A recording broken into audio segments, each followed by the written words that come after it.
في البدء كان الكلمة والكلمة كان عند الله وكان الكلمة الله.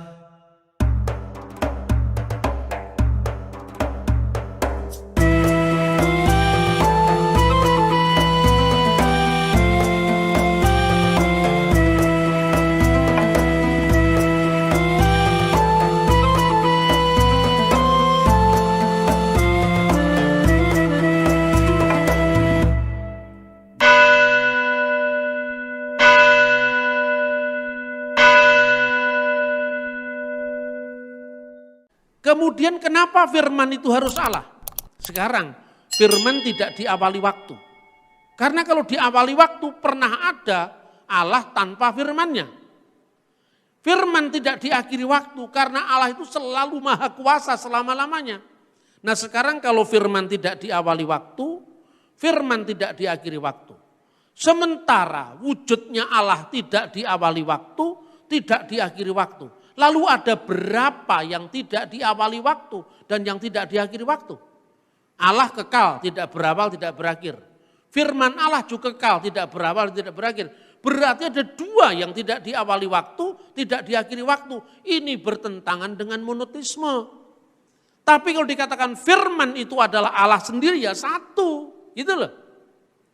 Mudah kan dipahami, kalau firman itu bukan Allah, sementara firman menciptakan, firman mengawali dari tidak ada menjadi ada, ya berarti ada dua Tuhan. Ketika dikatakan firman itu adalah Allah, berarti hanya ada satu Allah. Itu yang merujuk pada keilahian Kristus. Jadi keilahian Kristus itu tidak merujuk pada kemanusiaannya.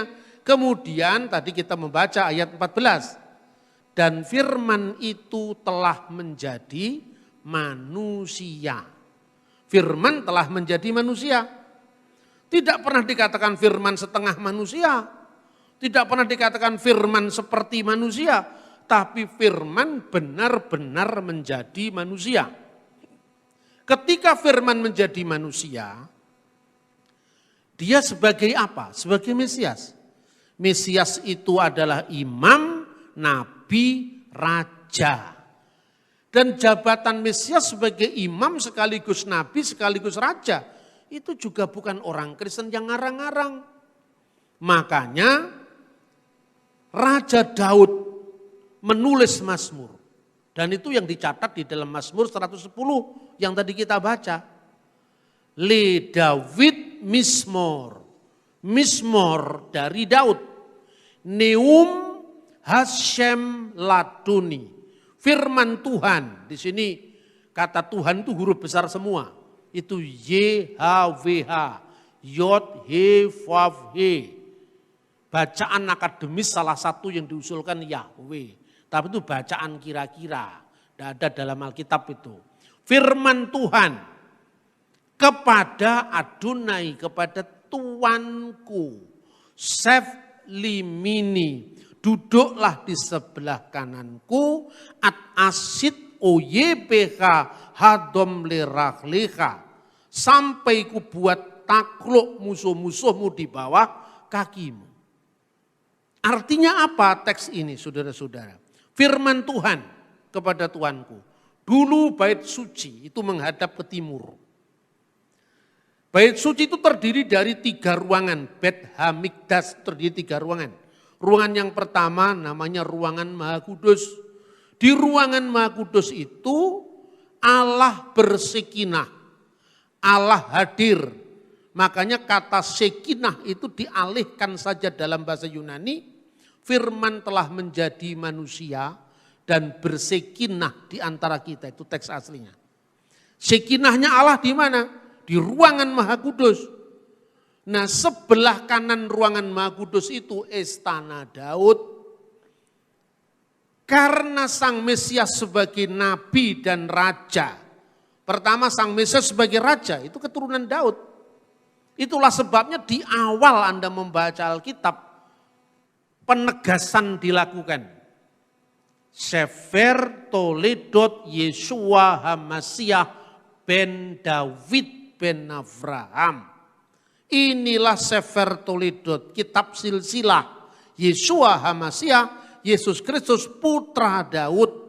Karena Mesias itu lahir dari keturunan Daud sebagai raja. Maka duduklah di sebelah kanan, jangan membayangkan ada 2 kursi, terus Tuhan duduk di sebelah kiri, Allah di sebelah kiri, Mesias di sebelah kanan. Tidak seperti itu.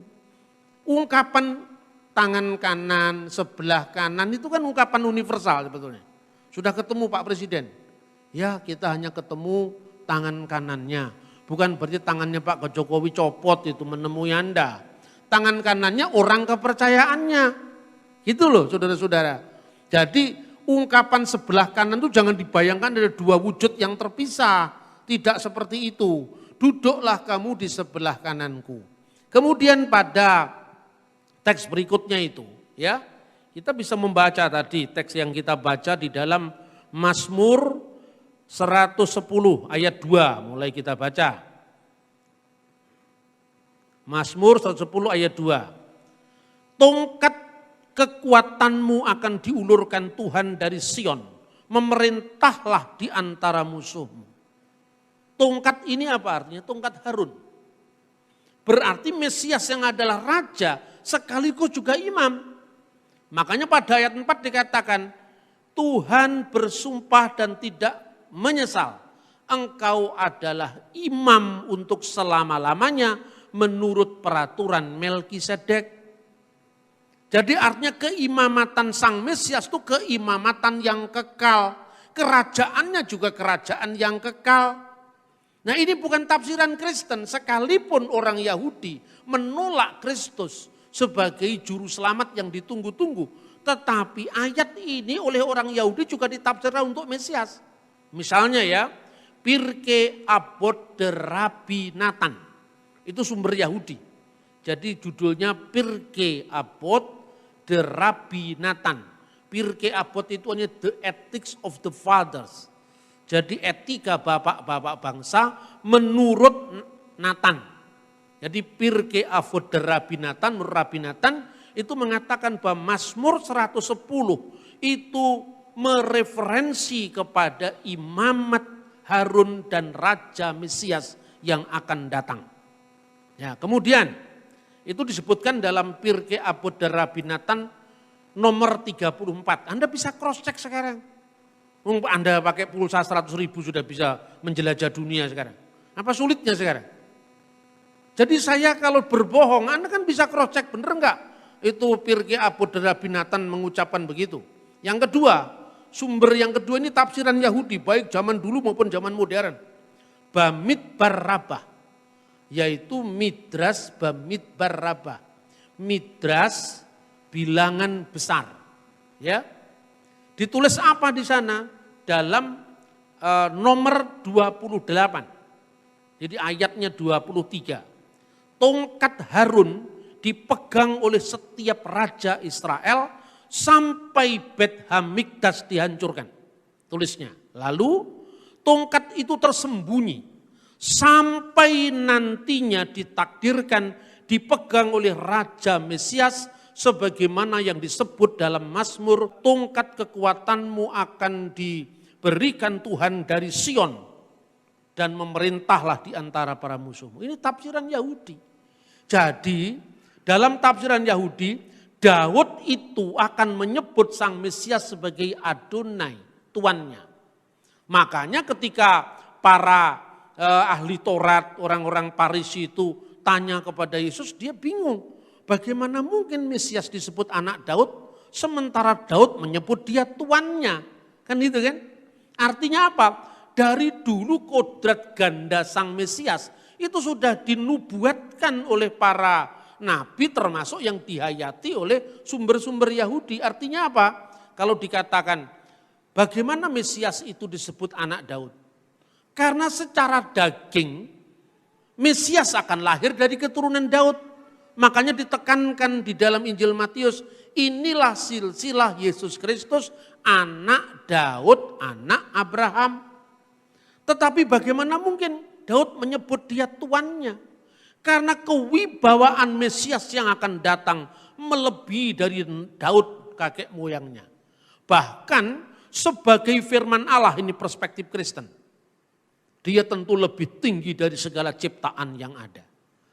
Nah, tafsir semacam ini bukan tafsirnya Konsili Nikea, tafsirnya Konsili Konstantinopel, seperti yang dituduhkan oleh beberapa polemikus yang sukanya bikin gaduh terus itu, ngurusi umat agama lain. Coba kita baca satu ayat lagi, ya, satu perikop lagi. Kisah Rasul 2 ayat 34 sampai 36. Sebab bukan Daud yang naik ke surga, malahan Daud sendiri berkata, Tuhan telah berfirman kepada Tuanku, duduklah di sebelah kananku sampai kubuat musuh-musuhmu menjadi tumpuan kakimu. Jadi seluruh kaum Israel harus tahu dengan pasti bahwa Allah telah membuat Yesus yang kamu salibkan itu menjadi Tuhan dan Kristus. Ingat catatan pertama, Daud yang menyebut pertama kali Mesias itu sebagai Adonai, sebagai Lord, sebagai Kurios. Maka dalam terjemahan Septuaginta juga Kurio, dikatakan to David Psalmos. Dari kata Psalmos menjadi psalm dalam bahasa Inggris. Yaitu Mazmur dari Daud. Ei pen ho Kurios, firman sang Kurios, firman Tuhan, to Kurio. To Kurio itu kepada Tuanku, kepada my Lord. Jadi my Lord itu gelar Mesias. Sejak dulu, jadi bukan karangannya gereja Kristen. Jadi siapa yang pertama kali menggelari Mesias sebagai tuannya? Yaitu Daud. Makanya dipertanyakan bagaimana Daud itu menyebut dia tuannya padahal dia anaknya pula. Itu orang-orang Yahudi pada zaman Yesus belum nyampai kepada penggenapan nubuat itu. Padahal teksnya ada dalam Alkitab. Gitu loh saudara-saudara. Jadi jelas kekristenan tidak ngarang-ngarang. Gelar Mesias itu mengandung imam, nabi, raja. Nabi karena penggenapan nubuat Nabi Musa. Nabi Mikher Beka Meaheka Kamoni Yakim Leka Adonai Eloheka Alautismaun. Seorang nabi di tengah-tengahmu, di tengah-tengah Israel. Tidak di luar Israel. Di antara saudaramu Israel itu jumlahnya 12. Firman itu disampaikan kepada Musa dari suku Lewi. Berarti nabi yang akan datang dari saudaranya Lewi. Yesus dari suku Yehuda. Cocok toh? Seperti aku, seperti Musa. Nabi Eksodus, nabi-nabi pembebas. Musa membebaskan Israel dari tanah Mesir. Menuju ke tanah perjanjian. Yesus membebaskan seluruh umat manusia dari perbudakan dosa-dosa. Simbolnya juga sama, Paskah. Kalau Paskahnya Yahudi, orang Yahudi membaca Seder HaPesah itu, inilah roti sengsara yang dimakan oleh nenek moyang kita di Mesir. Halakma annea diakalu, inilah roti sengsara yang dimakan afaktana biar Amisraim oleh nenek moyang kita di tanah Mesir. Namanya juga Paskah, simbolnya juga roti dan anggur. Kalau Nabi ini dari kalangan selain Yahudi, mana simbolnya? Kok enggak cocok? Dari zaman Yahudi dulu sampai zaman sekarang roti dan anggur. Simbolnya perjamuan suci. Namanya juga Paskah. Paskah itu artinya apa? Allah berfirman dalam kitab Keluaran ketika 10 tulah itu. Waraiti et hadam. Ketika aku melihat akan darah itu. Waraiti et hadam. Ufesakti. Maka aku akan lewat alahem atas mereka. Pesah juga Passover sama. Jadi kalau membaca kitab suci mesti utuh. Itu pertama dimensi sebagai nabi. Kedua sebagai raja. Sebagai raja karena duduklah di sebelah kananku itu Mazmur kerajaan. Karena apa? Di sebelah kananku itu istana Daud. Ya. Maka kemudian disimbolkan ketiga imam. Tongkat kerajaan itu akan diberikan. Katanya tafsir Yahudi yang disebut sebagai Midras Bamidbar Rabah. Itu selama bait Allah dihancurkan hilang itu tongkat Harun. Sampai nantinya tongkat itu akan menegaskan otoritas sang Mesias ditakdirkan ketika Raja Mesias datang. Soal orang Yahudi belum percaya atau tidak percaya itu urusan lain. Tapi tekanan saya orang Kristen tidak pernah ngarang-ngarang. Semuanya ada. Bisa di cross check. Sekarang Anda buka saja Google, tulis misalnya sekarang Midrash Bemidbar Rabbah, tulis 28, nanti akan muncul bahasa Aram, bahasa Ibrani. Cari bahasa Inggrisnya, ketemu itu. Anda baca misalnya Pirkei Avot de Rabbi Natan 34, nanti akan ketemu, tulis Anda Sefaria. Sefaria itu webnya orang-orang Yahudi, isinya Talmud, Targum, macam-macam. Dulu saya begini nggak bisa langsung buka benda kecil ini. Jadi ini lengkap sekali Anda mau baca Alkitab Ibrani, Aram, Yunani, langsung benda kecil itu ada. Kalau dulu kan bawa Alkitab besar, gitu. Itu pun isinya cuma satu kitab. Ada yang misalnya Ibrani Indonesia, itu besarnya setengah mimbar ini. Sekarang praktis semua. Jadi dunia ini sekarang disingkapkan pada kebenaran dari Tuhan. Anda bisa di cross check kapanpun. Jadi kalau dulu Anda susah payah harus pergi ke Jenewa untuk lihat Biblioteka Bodmeriana Switzerland, untuk melihat naskah Alkitab yang jarak penulisnya dengan naskah tertua yang ditemukannya hanya 18 tahun. Namanya P66, Papirus 66 atau P46, isinya surat-surat Rasul Paulus. Rasul Paulus meninggal di Roma tahun 67, naskahnya ditemukan tahun 85. Kita memiliki lebih dari 5.000 naskah perjanjian baru yang tidak perlu Anda pergi ke Jenewa, cukup Anda lihat www.earlybiblepapyri.com, Anda akan lihat di situ gambarnya naskah asli, itu pun kalau Anda bisa baca. Ya toh? Supaya anak-anak STT mau belajar bahasa Yunani jangan hanya sekedar Anda lulus SKS. Itu belajar yang tidak bertanggung jawab, itu dapat SKS kemudian Anda sudah merasa bisa. Enggak, belajar itu proses yang terus menerus selama hayat di kandung badan. Long life education, seterusnya sampai ke liang lahat. Ya, dari rahim ibumu sampai ke rahim bumi, itu belajar. Makanya orang menuduh Alkitab palsu, cukup Anda bawa alat ini. Bawa ini, kecil ini, ayo buka Google. Saya mau tunjukkan kepada kamu Alkitab yang usianya hanya 24 tahun jarak penulisan dan penulisnya.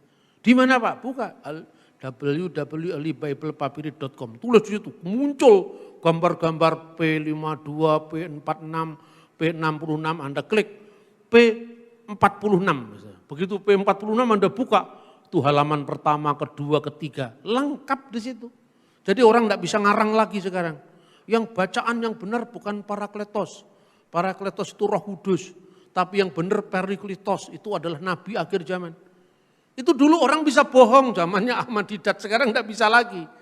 Anda cukup belajar itu yang SMA itu belajar rumus kimia, matematika, ini huruf alfa apa, huruf beta apa, huruf lambda itu kan jelas meskipun Anda tidak pintar bahasa Yunani. Tulis di situ, oh bunyinya Parakletos. Hode Parakletos tu pnefma tu agion ho pemsei ho pater entu onumati, mau selesai semua, ada semua. Kenapa kita bingung? Persoalannya kita memerlukan guiding, memerlukan pembinaan anak-anak kita ini supaya tidak tersesat di hutan belantara Google. Ya, tapi ada guidingnya, dan ini tugasnya guru-guru, ini tugasnya guru-guru Injil, ini tugasnya Anda sekolah teologi. Sekolah teologi itu, bukan untuk gagah-gagahan dapat gelar STH, singkatannya sering tidak hadir. Atau MTH, melulu tidak hadir. Ya kan? Bukan itu, maka sekarang belajar itu untuk Injil, bukan untuk gagah-gagahan. Belajar itu untuk memahami firman dengan bertanggung jawab. Nah, itulah maknanya ketuhanan, keimamatan. Jadi raja itu berkaitan dengan imam, berkaitan dengan nabi. Itulah yang diungkapkan dalam Mazmur Mesianik dari Mazmur 110. Itu dari awal punya makna Mesias. Maka Rasul Petrus ketika khotbah itu dalam Kisah Rasul pasal 2 itu mengutip ayat ini. Lalu pada ayat 36 menegaskan agar semua orang Israel tahu dengan pasti bahwa Allah telah menjadikan Yesus yang kamu salibkan sebagai Tuhan dan sebagai Kristus. Jadi siapa yang mengangkat Yesus jadi Tuhan? Bukan konsili Nikea, Allah sendiri yang mengangkat. Siapa yang menyebut pertama kali Yesus sebagai Lord, sebagai Adonai? Raja Daud dalam Mazmurnya. Bukan konsili Kalsedon. Konsili-konsili itu hanya menegaskan ajaran yang diterus sampaikan tanpa putus. Dari zamannya nabi-nabi, zamannya Yesus, rasul-rasul Yesus, murid-murid dari rasul Yesus, sampai bapak-bapak gereja. Ketika gereja dirongrong oleh ajaran sesat, saat itu menegaskan kembali ajaran para dosis katekete, ajaran para rasul, para dosis apostolik yang diterus sampaikan tanpa putus sampai gereja modern. Nah, ini yang harus ditekan gereja. Jangan suka pada aliran-aliran, lupa kembali ke samudra. Iya toh? Saya lupa aliran mana? Aku rasa seneng aliran aku. Saya langsung ke laut sajalah. Sudah ada lagunya. Mengalir dari jauh sampai ke laut. Saya langsung ke laut, enggak suka aliran. Karena aliran itu memecah belah. Sesama Kristen juga saling serang menyerang, padahal yang diketahui hanya sepotong-sepotong versi, potongan-potongan serpian-serpian kebenaran, bukan kebenaran yang penuh. Kebenaran yang penuh harus kepada sumber utamanya. Sumber utamanya itu dilihat dari abad pertama, kedua, ketiga, keempat sampai sekarang. Sebab kalau ada abad yang lowong, demit yang menggunakan yang lowong tadi. Karena demit kan suka lowongan kan. Begitu lowongan Anda ngerti abad keempat yang terjadi apa? Nah, Yesus baru jadi Tuhan tahun 325, bingung karena kita suka yang aliran, tidak suka langsung ke laut. Benar apa tidak? Orang bingung soal Injil Yudas. Ya wong Injil gombalimu ya kok Anda bingung toh? Wong itu Injil di abad ketiga Anda bingung. Apalagi Injil Barnabas abad 16. Bahasanya bahasa Itali. Zaman Yesus belum ada bahasa Itali. Sama dengan Anda membahas zamannya Patih Gajah Mada tapi bahasanya bahasa Indonesia ejaan yang disempurnakan zamannya Yus Badudu yang tidak ketemu. Wong itu sudah berjarak ratusan tahun. Makanya belajar Alkitab mesti belajar sejarah, belajar arkeologi, kesinambungan zaman tiap zaman itu jangan sampai putus. Jangan kemudian orang yang dipersoalkan terjemahan. Alkitab tahun ini terjemahnya begini, Alkitab tahun ini terjemahnya begini. Itu hobinya para kaum polemikus. Alkitab penuh revisi, yang direvisi terjemahannya dul. Alkitab enggak pernah direvisi. Loh, yang diterjemahkan itu direvisi itu betul lah. Bahasa Indonesia zaman VOC lain dengan bahasa Indonesia sekarang. Coba Anda sekali-kali datang ke Malang ya. Saya tunjukkan itu Alkitab dari tahun 1629. Dari tahun 1733 itu Alkitab yang dibaca Thomas Matulesi Patimura itu. Sebelum dia melawan Belanda, dia di salah satu gereja di Saparua terbuka Mazmur yang menginspirasi perjuangan dia melawan Belanda itu ada. Nah, dalam terjemahan kuno kan dikatakan Tuhan kok sekarang jadi Tuhan. Lupa bahasa-bahasa Melayu itu juga berkembang. Saya sering ditanya begitu tuh kemudian ya karena bacaan saya itu kan relatif banyak ya. Jadi kalau ditanya-tanya begitu kan dari satu literatur ke literatur lain kan mudah sekali beloknya saya. Saya bilang begini, coba kamu buktikan kapan kata Tuhan mulai dipakai dalam bahasa Indonesia. Bingung dia. Loh kenapa Pak? Loh kata Tuhan itu memang berasal dari kata tuan. Tuan segala tuan itu menjadi Tuhan. Perkembangan antara bahasa Melayu yang ada di Riau, Melayu di Semenanjung, Melayu di Kalimantan, bahasa Melayu yang dipakai di wilayah lain itu beda satu sama lain. Sampai hari ini pun beda. Makanya kalau Anda pergi ke Medan, ayo kita tengok dia. Kalau Anda ngomong tengok di sini menengok orang sakit. Tapi kalau Anda mengatakan mari kita lihat dia, hanya melihat sekilas, tidak menjenguk.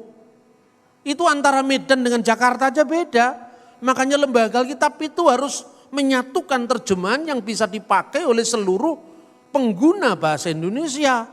Dulu diterjemahkan putra untuk kata Yesus sebagai putra Allah. Ya, Bar di Allaha atau Ben Elohim diterjemahkan putra Allah. Bagi orang Jawa rasanya pas ya. Masa kalau anak ki anak isopo, anak pitik, apa anak macan itu kan. Tapi kalau enggak ada kan putranya macan. Bahasa Jawa. Putranipun singo menika mboten ada. Anake singo kan itu kan. Putranipun kucing kan enggak ada kan. Yang ada anake kucing, anake singo kan itu kan. Tapi kalau putranya Den Bei kan menika putranipun Den Bei kan itu kan. Jadi kata putra lebih respek, lebih hormat. Tapi kalau kata putra dipakai dalam bahasa Indonesia, orang di luar Jawa tidak bisa ngerti. Pertama, kelemahan kedua, kata putra itu berkelamin karena untuk laki-laki. Bagaimana ketika anak-anak Allah nggak bisa diterjemahkan? Masa putra-putri Allah? Padahal teks satunya cuma satu saja di situ, makanya bergumul berat dalam terjemahan. Itu bukan hanya bahasanya Alkitab, Quran juga begitu, Weda juga begitu. Makanya kita perlu paham teks aslinya. Nah kata tuan itu dulu artinya ya memang tuan. Di zaman Majapahit, patih pada masa Raja Wikramawardhana itu namanya Tuhan Kanaka. Itu artinya Lord biasa, Tuhan Kanaka. Tapi kemudian seiring dengan perjalanan waktu, baca bukunya Profesor Muhammad Yamin yang meneliti prasasti-prasasti Indonesia kuno. Awal mula ketika Islam masuk ke Indonesia di Prasasti Trengganu tahun 1380, itu kata Allah belum dipakai secara mutlak, masih berdampingan dengan kata Dewata Mulia Raya. Itu Prasasti Trengganu sebagai terjemahan dari Allah. Ungkapan dewata ini dipinjam oleh bahasa Batak menjadi debata. Maka Allah diterjemahkan debata mula jadi Nabolon. Ini perkembangan dari Sanskerta, Arab, Melayu, campur aduk menjadi satu namanya bahasa. Kemudian berkembang menjadi bahasa Indonesia kita sekarang. Nah ketika Yesus diterjemahkan Tuan dan Tuhan, itu problem bahasa Indonesia. Problem bahasa Jawa enggak ada. Ketika dia mengatakan Gusti Yesus ing Jumat Agung menika sampun sedo. Tidak ada orang Jawa Gusti kok sedo. Nah tinggal Gustinya toh. Kalau Gusti patih sedo sing sedo apa namanya manusianya Gustinya tidak bisa sedo karena Gusti itu kan gelar. Tapi begitu bahasa Indonesia kita tidak punya kata yang bermakna ganda. Tuan sekaligus Tuhan. Nah itu problem, makanya kalau Anda mengatakan Tuhan Yesus mati, orang lain ketawa-ketawa. Tuhan kok mati? Tuhan yang menciptakan alam semesta kok mati? Dunia direbut setan selama 3 hari katanya gitu. Coba kalau Anda pindah jadi bahasa Inggris, pindah jadi bahasa Jawa. Tidak ada orang tanya begitu. Karena kata Gusti bermakna ganda baik Tuan maupun Tuhan tergantung konteksnya apa. Kalau itu Gusti dalam makna Gusti Pangeran Diponegoro ya yang perang Diponegoro 1825 sampai 1830. Tapi kalau Gusti Allah yaitu Allah Subhanahu wa taala dalam pandangan Islam. Tapi kalau Gusti Pangeran itu sedo maksudnya manusianya, enggak pernah Gusti Allah sedo gitu loh. Tapi kalau dalam bahasa Indonesia karena keterbatasan penggunaan kata Tuan dan Tuhan maka jadi masalah. Jadi saya tegaskan. Ketika Yesus disebut Allah sama sekali tidak bicara tentang kemanusiaannya. Tapi bicara tentang firman Allah yang adalah Allah. Ketika kita bicara tentang Yesus sebagai Tuhan, itu kemanusiaannya justru yang disebut Tuhan itu. Jadi Tuhan di sini agak beda dengan pandangan dengan bahasa Indonesia umat Islam. Tiada Tuhan selain Allah, beda. Kalau dalam bahasa Arab kan la ilaha illallah. Tidak ada ilah kecuali Allah. Kalau di Kristen kata Tuhan itu maknanya spesifik untuk kurios yang bermakna ganda baik Tuan maupun Tuhan. Nah kalau dalam Islam itu terhadap konteksnya. Kalau orang Islam Jawa ketika mengatakan Gusti Allah ya Tuhan Allah. Tapi kalau Gusti Patih itu bicara manusia seperti itu. Paham saudara-saudara ya? Jadi artinya kita tidak bisa memaksakan paradigma Islam untuk melihat Kristen dan sebaliknya. Itulah awal dari kesalahpahaman. Jikalau Yesus disebut Tuhan dalam pengertian Tuan atas segala Tuan yang berdaulat. Apa itu tidak mengganggu keilahiannya? Tidak. Karena keilahiannya sudah ditegaskan, Yesus itu adalah firman Allah. Dan firman Allah itu adalah Allah. Tapi ketika menjadi manusia, perhatikan. Allah telah menjadikan dengan pasti Yesus yang kamu salibkan. Yesus yang kamu salibkan, berarti kan kemanusiaannya toh. Yang bisa mati toh. Sebagai Tuhan dan Kristus. Setelah kebangkitannya, dia disebut Tuhan atas segala Tuhan. Karena kuasa baik di surga maupun di bumi telah dilimpahkan kepadaku. Tapi ketika perempuan Samaria belum mengenal identitas Yesus, pasti dia mengatakan, nenek moyang kami menyembah Tuhan di sini. Tapi nenek moyang Kurios, Tuhan. Bukan Tuhan di sini. Makanya dalam lembaga Alkitab, ya Alkitab Bahasa Indonesia TB, terjemahan baru edisi 2, 1998, dari nyatalah padaku bahwa Tuhan adalah seorang nabi, sekarang sudah disempurnakan terjemahannya, nyatalah padaku bahwa Tuhanlah seorang nabi. Ini tidak mengganggu ketuhanan Yesus, karena apa? Ketika perempuan Samaria mengenal Yesus di perigi Yakub, dia belum bangkit sang Mesias. Dia belum tahu bahwa Yesus itu bukan sekedar Tuhan, tapi Tuhan atas segala Tuhan. Yaitu Tuhan. Maka ungkapan yang disampaikan Thomas ketika mengatakan Kurios mou ke hotheos mou, my Lord and my God. Lord di sini maknanya jelas, Lord of Lords, Tuhan atas segala Tuhan. Dan itulah yang disebut Tuhan. Memang tidak mudah, tetapi ketika kita terus menggali kebenaran firman Tuhan, semuanya akan tuntas. Tuhan memberkati kita dan firman-Nya terus melengkapi kita untuk iman percaya kita dalam mengiring Yesus Kristus, Juru Selamat kita. Amin.